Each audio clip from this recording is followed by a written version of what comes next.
একটু শীত মোবারক। এই যে তোমার তো শুরু করুন, তুমি সবার ছোট। কি নতুন কই পাইলা? তোর মামা যেটা তোমার আই তো টাকা সমস্যা হইছে। আর মাই কই যে নাও। জানা দিলে কোন পাইবো রাত রাতে সব কাজিনরা একসাথে হয়ে হাতে মেহেদি দেই, বাট এইবার আর হাতে কেউ মেহেদি দিতে পারি নাই, সবাই ব্যস্ত ছিলাম। আমি শপিং করে বাসায় আসছি রাত 2:30টার দিকে। এসে দেখলাম ভাবি ভুনা সেমাইটা রাতেই রান্না করে রাখতেছিল। আমাদের বাসায় দুধ সেমাই ভুনা সেমাই রাতেই সবকিছু রান্না করে রেখে দেয়। এই তো এখানে ভুনা সেমাই কিভাবে রান্না করতেছিল ভাবি আমাকে দেখাইতেছিল। আমি কিন্তু ভুনা সেমাই রান্না করতে পারি না। আমি এখানে দাঁড়িয়ে দেখতেছিলাম ভাবি কিভাবে ভুনা সেমাইটা রান্না করতেছিল। এখানে ভাবি বেশি করে গুঁড়ো দুধটা ইউজ করতেছিল।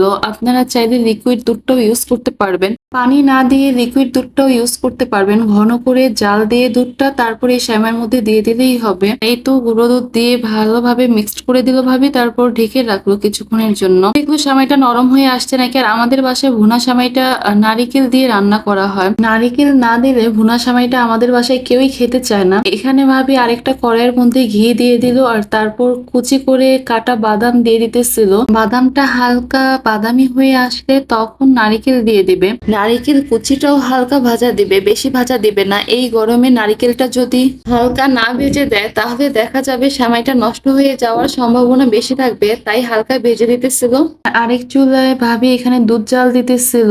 কালকে যেহেতু সবাই দুধ সেমাইটা খাবে তাই রাতের দিকে এগুলো সব রেডি করে রেখে দিতেছিল। ঈদের দিন সকালে আমাদের বাসায় সব ছেলেরা একসাথে নামাজ পড়তে যায়, আবার সব একসাথে নামাজ পড়ে বাসায় আসে। ওদেরকে আমি এই সেমাইগুলো দিতেছিলাম। রান্নাঘরে গিয়ে দেখলাম দুধ সেমাইয়ের জন্য দুধ ঘন করে জাল দিয়ে রেখে দিছে। আর এই তো দেখেন ভুনা সেমাইয়ের মধ্যে নারিকেলটা মিক্সড করে দিছে সকালের দিকে। আমি আর এই ভিডিও ক্লিপটা নিতে পারি নাই ভুনা সেমাইয়ের মধ্যে যখন নারিকেলটা মিক্সড করতেছিল।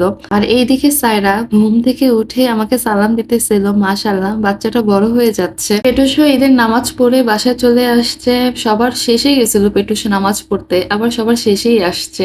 আমাদের বাসায় ঈদের দিন সকালে ভাত, খিচুড়ি, বোয়া টাইপের খাবার করা হয়। এবার ভাত করা হয়েছিল, সাথে কয়েক রকমের ভর্তা ছিল আর পাট শাক ছিল। আমি এগুলো দিয়ে ভাত নিয়ে আসলাম। পেটুসকে বললাম খাওয়া নাকি, বললো 2-3 নলা খাওয়াই দাও। ওকে 2-3 নলা খাওয়াই দিছে। তারপর বললো এবার সেমাই নিয়ে আসো। তো আমি ওর জন্য সেমাই বানাইতেছিলাম। আমাদের বাসায় দুধটা যেহেতু আগেই ঘন করে জাল দিয়ে রাখে, তারপর আমরা সেমাই মিক্সড করে দেই, আগে ভিজিয়ে রাখে না। যখন যে খাবে তখন সে ভিজিয়ে এটা খেয়ে নেয়। তো আমি পেটুসের জন্য নিয়ে গেলাম। রান্নাঘরে গিয়ে দেখলাম ভাবি দুপুরের জন্য রান্না করতেছিল। পোলাওটা রান্না হয়ে গিয়েছিল, আর এইদিকে রোস্ট আর গরুর মাংসটাও রান্না হয়ে গিয়েছে। দুপুরে রান্না সবকিছু কমপ্লিট হয়ে গেছিল দেখে সবাইকে বলতেছিল খাবারটা দিয়ে দিতে। তো সবাইকে বসাই দিছে খাওয়ার জন্য। আর এইদিকে নুরিকে বলছে টেবিলে গিয়ে বসতে। ও টেবিলে বসবে না, ও রুমে বসবে। তো ওকে রুমেই দিয়ে দিলাম। আর পেটুসও টেবিলে বসবে না, পেটুসের জন্য আমি রুমে খাবার নিয়ে আসলাম। মোটামুটি সবারই খাওয়া দাওয়া শেষ হয়ে গেছিল। তারপর আমরা বললাম চলো এবার একটু ছাদে যাই, ছাদে গিয়ে কয়েকটা ছবি তুলি। একটা ছবিও তোলা হয় না ঈদের দিন।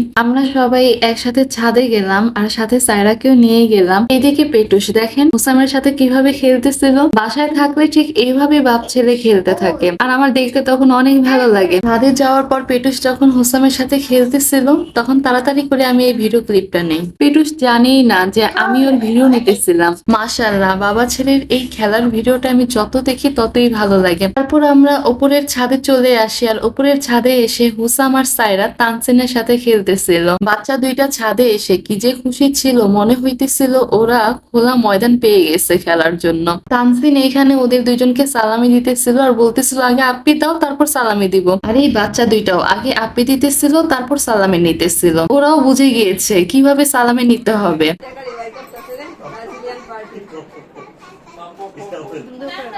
এই যে তোমার তো শুরু করুন, তুমি সবার ছোট। কি নতুন কই পাইলা? তোর মামা যেটা তোমার আই তো টাকা সমস্যা হইছে। আর মাই কই যে নাও। এই যে হুসামউদ্দিন মিলিয়ন সিরিয়ালে তারপর জান্নাত। আমি আমি ভাই, ছোট বড় ভাই, ওই এটাই তোমার বড় ভাই আমারও কম আসছি।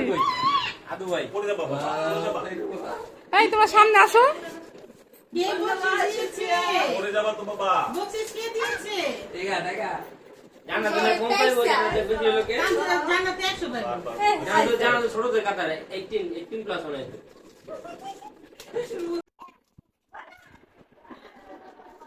মামা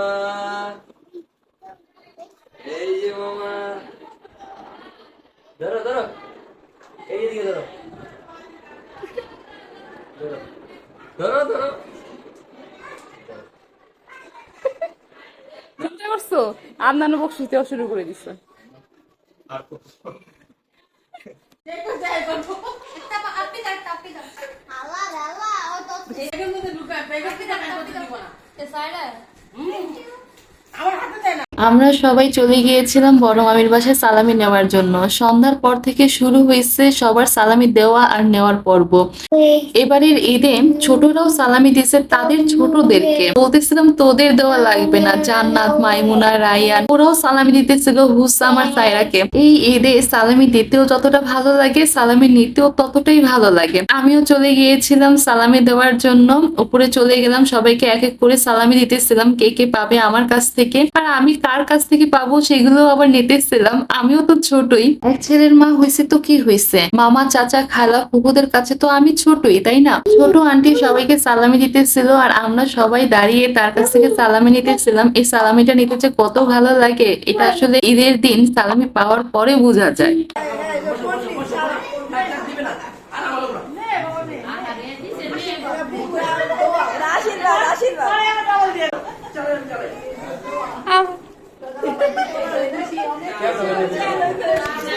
যাই হোক, ওপরে গিয়ে সালামি দিয়ে আসলাম আর সাথে করে অনেকগুলো সালামি নিয়েও আসলাম। বাসায় এসে সন্ধ্যায় দুধ সেমাইটা খেলাম। আমাদের বাসার দুধ সেমাইটা খেতে ভালোই লাগে। শরীরটা যে পরিমাণ ম্যাচ ম্যাচ করতেছিল, চা না খেলে আর কোনো এনার্জি পাবো না বাইরে যাওয়ার জন্য, তাই সন্ধ্যার দিকে একটু চা খেয়ে নিলাম। তারপর আমরা রেডি হয়ে সন্ধ্যার দিকে বের হয়ে গেলাম। ঈদের দিন সন্ধ্যার সময় রিক্সা দিয়ে ঘুরতে অনেক ভালো লাগে।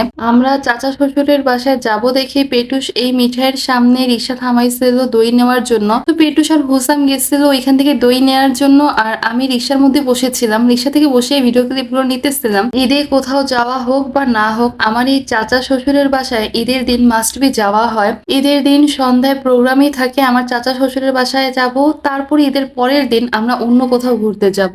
আলহামদুলিল্লাহ পরিবারের সবার সাথে এবার একটা সুন্দরময় ঈদ কাটালাম। আজকের ভিডিওটি এই পর্যন্ত। এটাই ছিল আমার ঈদের ব্লগ। ভালো থাকবেন সবাই, আল্লাহ হাফেজ।